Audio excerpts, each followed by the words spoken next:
তরুণদের যে স্পিরিট, যে মেরিট, সেটা দিয়ে আসলে তারা এই যে আমরা বারবার যে প্রবঞ্চনার শিকার হচ্ছে, সেটাকে তরুণরাই একমাত্র পারবে ঠেকিয়ে রাখতে। সো আমি সামনে আশার আলো দেখছি। আমি জাস্ট ছোট্ট দুটা কথা বলবো। আমরা আসলে যে জিনিসটা বারবার আমার কাছে মনে হচ্ছে, সবাই কথাও বোধহয় এটাই ফুটে আসে যে আমরা বারবার বোধহয় জালিয়াতির শিকার হই, আমরা বোধহয় সবসময় ডিসিভিং হচ্ছি, আমরা ডিপ্রাইভ হচ্ছি। আজকে স্যারের কাছ থেকে যে শব্দটা আমি শুনলাম, এটা সত্যি, এরপর থেকে এটা আমাদের মোটো হওয়া উচিত যে তরুণরাই আমাদের বর্তমান, ভবিষ্যৎ না।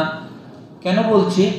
আমার মনে হয় তরুণরা যদি বর্তমান হয়, তরুণদের যে স্পিরিট, যে মেরিট, সেটা দিয়ে আসলে তারা এই যে আমরা বারবার যে প্রবঞ্চনার শিকার হচ্ছে, সেটাকে তরুণরাই একমাত্র পারবে ঠেকিয়ে রাখতে।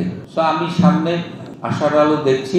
এবং একটা বিষয় একজন প্রশ্ন করেছে, অর্থনীতি না রাজনীতি। আমি বলি যে শিক্ষা নীতিটাও আসলে খুব দরকার, শিক্ষারও একটা নীতি দরকার। কেন বলছি? স্যারই বলেছেন দক্ষ জনশক্তি, অদক্ষ জনশক্তি। আমার বিভিন্ন জায়গায় সুযোগ হয়েছে দক্ষ, অদক্ষ বা সেমি স্কিল, আমি বাংলা জানি না সেমি স্কিল শব্দটার অর্থ, তো সেমি স্কিল আমার কিছু কিছু আমার জীবনের, আমার প্রফেশনে সুযোগ হয়েছে।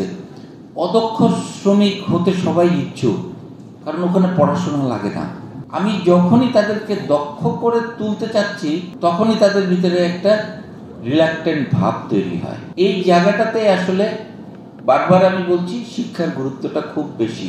শিক্ষার দর্শন, শিক্ষার ফিলোসফি, শিক্ষার অর্থনীতি দিয়ে এই জায়গাটাতে পরিবর্তন আনলে আমরা যাদের উপর নির্ভর করতে চাচ্ছি আমাদের অর্থনীতি, আমার মনে হয় আমরা বহুলাংশে সেটাতে সফল হতে পারবো। এই যে শিক্ষায় যে বৈষম্য, আসলেও এটা আমাদের ছাত্রদের একটা প্রতিষ্ঠানে, ইভেন দুটো ডিফারেন্ট ইনস্টিটিউশন থেকে ছাত্র আসলেও তাদের ভিতরে কিন্তু একটা প্রচ্ছন্ন মনোমালিন্য বা একটা প্রচ্ছন্ন বিভেদ কাজ করে। এটা একমাত্র সম্ভব ওই যে বলা, একেবারে অ্যাবসলিউট না, বাট একটা মিনিমাল এডুকেশন স্ট্যান্ডার্ড মেনটেন করা। আপনারা শুনে অবাক হবেন, আমি এটা শুনেছি, এটা আমার মালয়েশিয়ার অভিজ্ঞতা থেকে বলা হয়। মালয়েশিয়াতে গার্জেনদের ট্রান্সফার হলে ওরা অত ব্যতিব্যস্ত হয় না।